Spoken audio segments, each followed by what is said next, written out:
दडपण तर खूप आहे. खूप दडपण आहे. कारण एकतर त्यांनी ती भूमिका नुसती केली नाही, तर ती अजरामर केलेली आहे. आणि जी जुनी लोकं आहेत, जेव्हा त्यांना भेटते, प्रत्येक जण आवर्जून सांगतं, की काय काम केलं होतं रीमाताईंनी. त्यामुळे दडपण नक्कीच आहे.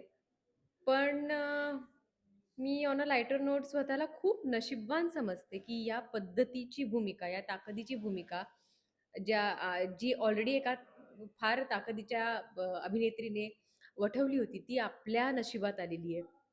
त्यामुळे दडपणासोबत ग्रॅटिट्यूडचं पण फिलिंग आहे, छान फिलिंग पण आहे, की आपल्या वाट्याला एवढा दमदार आणि चांगला रोल आलाय.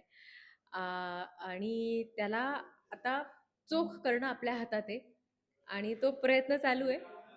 Big shoes to fill, very very big shoes to fill, पण चालू आहे प्रयत्न. मला वाटतं मुळातच ना आपल्यामध्ये खूप लोक राहत असतात, आपल्या प्रत्येकामध्ये. म्हणजे मयुरी म्हणून पण बऱ्याच मयुरीमध्ये असतात.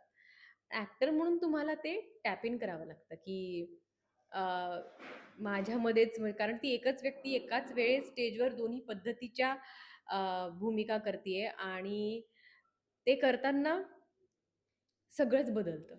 तिची बॉडी लँग्वेज, तिचा आवाज, तिची बॅकस्टोरी काहीतरी वेगळी असेल. सो यात ना अभ्यासाचा फार फायदा होतो आणि दिग्दर्शकाचा. कारण तुम्हाला ना कोणीतरी करेक्ट ट्यून करणारं पण गरजेचं आहे. स्पेशली यासारख्या नाटकात जो थ्रिलर जॉनर आहे, त्याच्यात तुम्हाला करेक्ट कसं करावं किंवा किती करावं, ह्याचे मापदंड करेक्टली सांगणारा दिग्दर्शक हवा, जो खूप नशिबाने आम्हाला लाभलेला आहे. आमचे राजन सर फार पर्टिक्युलर आहेत, फार क्लिअर आहेत आणि त्यांच्या क्लॅरिटीची आम्हाला खूप मदत होते. सो या सगळ्या मदतीने ह्या 2 भूमिका रंगवल्या आहेत आणि आशा आहे की प्रेक्षकांना ते आवडेल. जाता-जाता प्रेक्षकांना एकच सांगेन, की ह्या थ्रिलर नाटकाचा नाट्यानुभव जरूर घ्या. कारण एक मॅजिकल एक्सपिरियन्स तुम्हाला मिळणार हे नक्की. आम्ही सगळ्यांनी खूप मेहनत केली आहे. ही जी क्लासिक कलाकृती आहे तिला लोकांनी असं नाही म्हटलं पाहिजे, की "अरे, काय नाटक होतं आणि यांनी काय केलं?"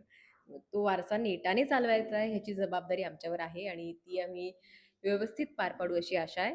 सो 12 तारखेला हे नाटक ओपन होतंय. त्याच्यानंतर बरेच प्रयोग आहेत या नाटकाचे. मुंबईला तर आहे, पुण्याला आहेत, नाशिकला आहेत. सो सविता दामोदर परांजपे हे आमचं जे इन्स्टा पेज आहे नाटकाचं, त्याच्यावर जा, तुम्हाला सगळी इन्फॉर्मेशन मिळेल आणि जरूर, जरूर, जरूर नाटकाला या आणि खास करून सविताला भेटायला या.